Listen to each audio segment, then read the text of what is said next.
সব থেকে বড় বড় দুশ্মন ইসলামের, এরা সব মুসলিম ঘরে জন্ম নিয়েছে।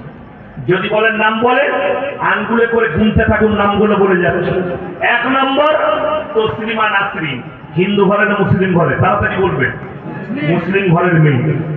1 নম্বর রসুলের দুশ্মন, কোরআনের দুশ্মন, আল্লাহর দুশ্মন। 2 নম্বর জাস্টিস ইনায়েতুল্লাহ, মুসলিম ঘরে জন্ম নিয়েছে, রসুলের দুশ্মন, আল্লাহর দুশ্মন। 3 নম্বর ওয়াসিম রিজভী, কোরআনের 28টা আয়াতের উপরে সুপ্রিম কোর্টে কেস ঠুকেছিল, এ হারামের আওলাদ, সে মুসলিম ঘরে জন্ম নিয়েছিল। 3 জন গেল। 4 নম্বর সালমান রুশদি, এই হারামের আওলাদ জন্ম নিয়েছিল মুসলিম ঘরে, ইসলামের দুশ্মন। 5 নম্বর পাকিস্তানের তারেক ফাতেহি, ভারতে ঠাঁই নিয়েছিল হারামের আওলাদটা, কিছুদিন আগে মারা গেছে। এই হারামখোর মিডিয়ার সামনে বলেছিল ইসলাম एक कैंसर की तरह बीमारी है। जोरे बोलूं नाउजुबिल्लाह। আল্লাহ কি কুদরত জানেন? ওই হারামখোরের আওলাদকে আল্লাহ ক্যান্সারে আক্রান্ত করে মৃত্যু দিয়েছে। জোরে বলুন সুবহানাল্লাহ। 5টা গেল।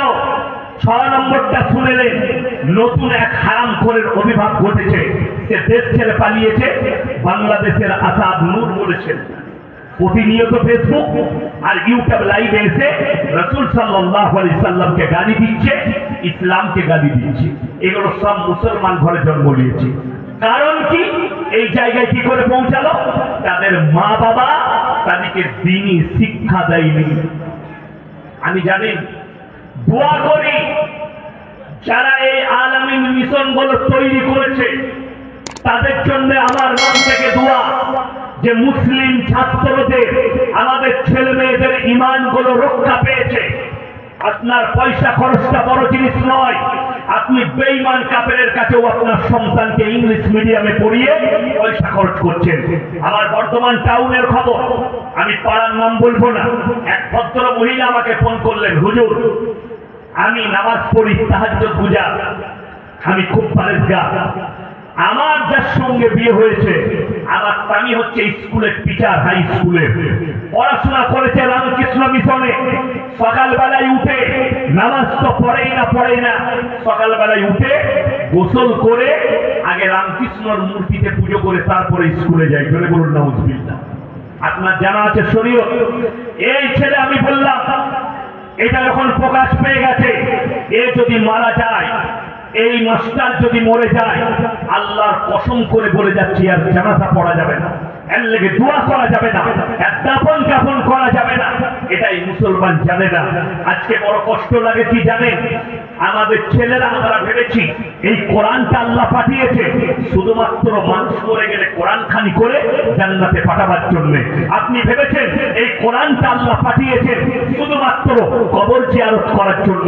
এই কোরআন আল্লাহ পাঠিয়েছে রমজান মাসে কোরআন তেলাওয়াত করে মরতাদের নামে বক্সাবার জন্য।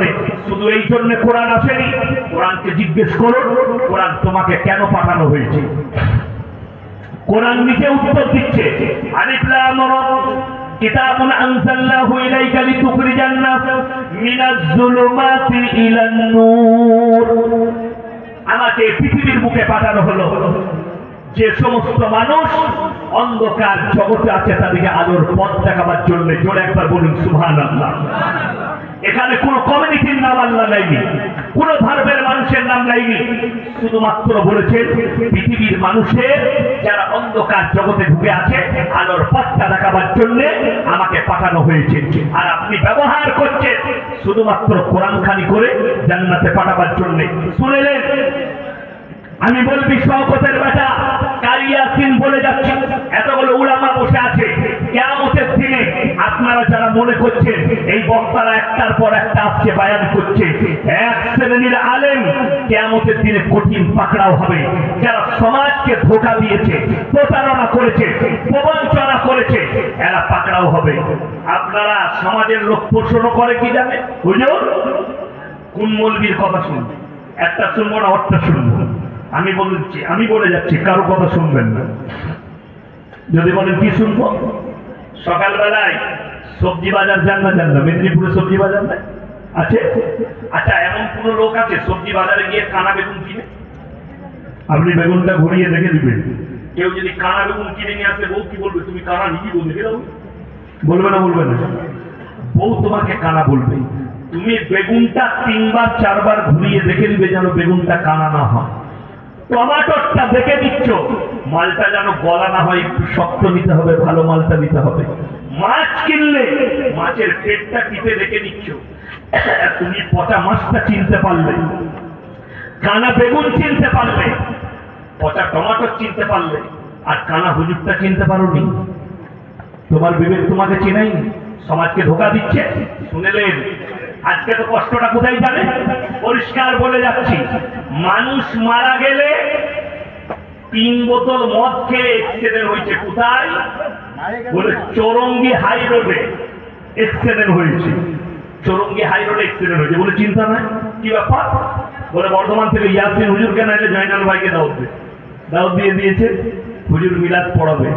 টিউলে দোয়া করছে, আমাকে দোয়া করার জন্য দেখেছেন, আমি দোয়া করছি। আল্লাহ 3 বোতল মদকে অ্যাক্সিডেন্ট হয়েছে, আমাকে দেশি মুরগি দিয়ে ভাত দিয়েছে, আমাদেরকে পোলাও খাইয়েছে, 10,000 টাকা দিবে। হ্যাঁ, বাপকে যা হোক করে জান্নাতে দিতে হবে। আগে আমাকে মারবে না? মারবে না? যদি বলেন হুজুর মাতাল জান্নাতে যাবে না, আমি তো সে কথা বলিনি।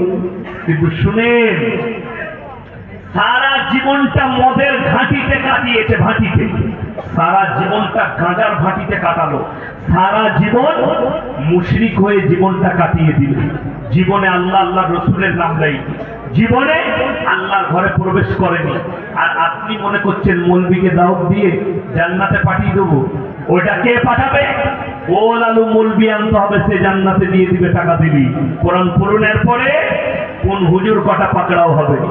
আমার আল্লাহ রাব্বুল আলামিন কোরআনে বললেন, ইন্নাল্লাযীনা ইয়াকতুবুনা মা আনজালাল্লাহু মিনাল কিতাব ওয়া ইয়াশতারুনা বিহি সামানান কালীলা উলাইকা মা ইয়াকুলুনা ফি বুতুনিহিম ইল্লান নার ওয়া লা ইউকাল্লিমুহুমুল্লাহু ইয়াওমাল কিয়ামাতি ওয়া লা ইউযাক্কিহিম ওয়া লাহুম আযাবুন আলীম।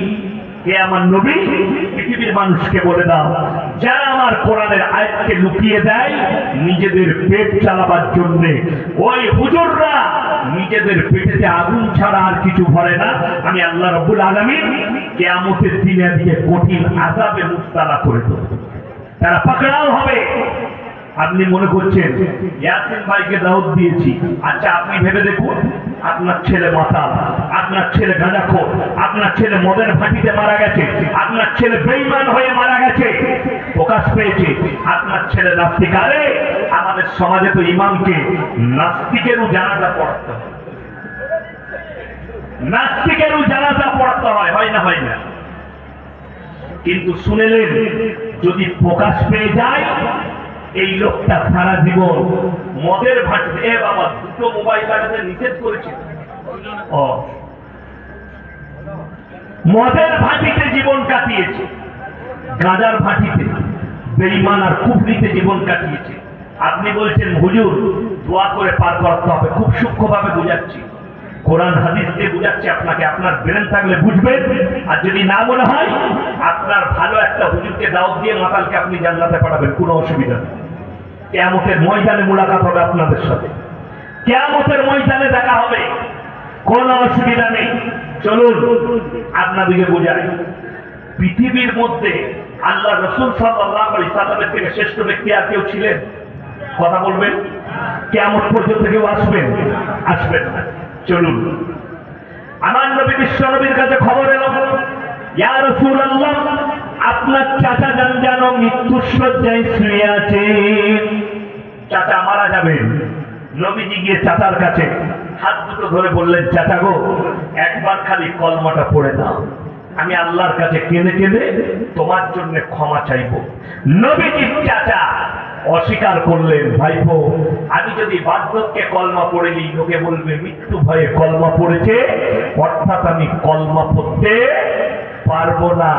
তিনি অস্বীকার করলেন।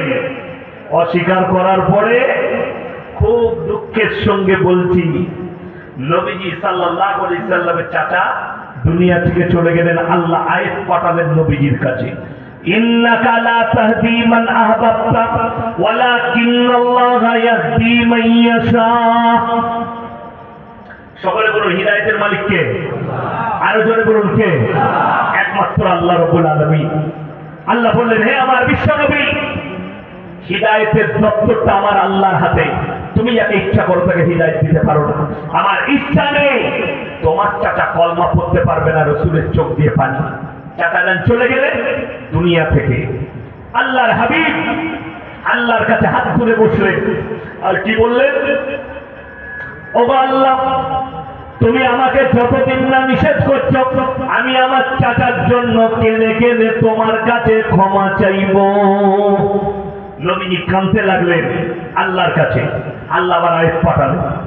এই যে আয়াতটা পাঠালেন, শুধু একা আল্লাহ নবীকে নসিহত করেননি, মুমিনকেও নসিহত করলেন।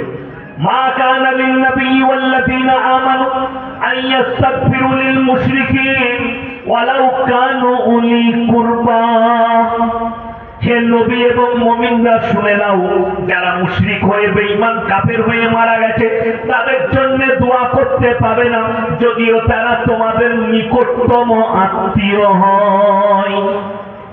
তোমার ছেলে বাপ তাহাজ্জুদ গুজার, বেটা কিন্তু নাস্তিক। আল্লাহর কসম করে বলছি, দোয়া করার রাস্তা নাই। নবীকে যখন নিষেধ করেছে, তুমি আর কোন ক্ষেতের মূলি যে তুমি দোয়া করতে পাবে নাস্তিকের জন্য, মুশরিকের জন্য, যে আল্লাহ বিরোধী রাসূল বিরোধী হয়ে মারা গেছে। তসলিমা নাসরিনের মতো হারামের আওলাদ মরে গেলে কেউ যদি কোনো মৌলবি দোয়া করে, কোনো মৌলবি জানাজা পড়ায় জেনে শুনে, সেই মৌলবি কিয়ামতের দিনে কঠিন পাকড়াও হয়ে যাবে। কেউ যদি নাস্তিক হয় আর যদি প্রকাশ পেয়ে যায়, যদি বলেন হুজুর কি করব, তাকে কবরস্থানেও পোঁতা যাবে না। কবরস্থান পবিত্র জায়গা। কবরস্থান কি জায়গা? পবিত্র জায়গা। না পাক লোককে কি করে পুঁতবে? যদি বলেন কি করব, ও রূপনারায়ণে ফেলে দিয়ে আসবে, পুকুরে খা, নদীর ধারে ফেলিয়ে দাও, পুকুরে খা। কিন্তু তার জানাজাও পড়া যাবে না, কবরস্থানে তার দাফন কাফন করা যাবে না। যদি মনে হয় ইয়াসিন ভাই ভুল বলছে, যদি কোনো বাপের বেটা মৌলবি থাকে তো আমাকে অ্যাটাক করে দেখান। চ্যালেঞ্জ দিয়ে গেলাম, এই মেদিনীপুর টাউন থেকে গোটা পূর্ব মেদিনীপুরের কোন মুফতি যদি ফতোয়াটা কেটে যায় যে না ভুল বলেছে, নাস্তিকের জানাজা করা যাবে, তার জুতোর মালা পড়ে যাবে এই এলাহিগঞ্জের ক্যামেরা চালিয়ে।